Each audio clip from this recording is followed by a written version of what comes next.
দেশ বিদেশের বাছাই করা খবর নিয়ে সর্বদাই সত্য সন্ধানী ই নিউজ ভারত। নমস্কার, ই নিউজ ভারতে আপনাদের সকলকে স্বাগত। শুরু করছি ওয়েদার আপডেট। আবহাওয়া দপ্তর জানাচ্ছে, একের পর এক পশ্চিমী ঝঞ্ঝার কারণে শীত ঢুকতে পারেনি রাজ্যে। সোমবারেও তাপমাত্রার বিশেষ একটা হেরফের হবে না। আপাতত পারদ নামার কোনো সম্ভাবনা নেই বলেই জানা গিয়েছে। সপ্তাহের দিনের শুরুতেই সর্বোচ্চ এবং সর্বনিম্ন তাপমাত্রা 2 থেকে 3 দিন প্রায় একই থাকবে।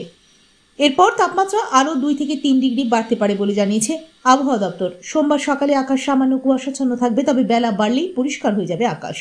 সোমবার দক্ষিণবঙ্গের পশ্চিম বর্ধমান, বীরভূম, মুর্শিদাবাদে 1-2 জায়গায় সকালের দিকে ঘন কুয়াশার চাদরে মোড়া থাকবে, তবে বেলা বাড়ার সঙ্গে সঙ্গে আকাশ পরিষ্কার হয়ে যাবে।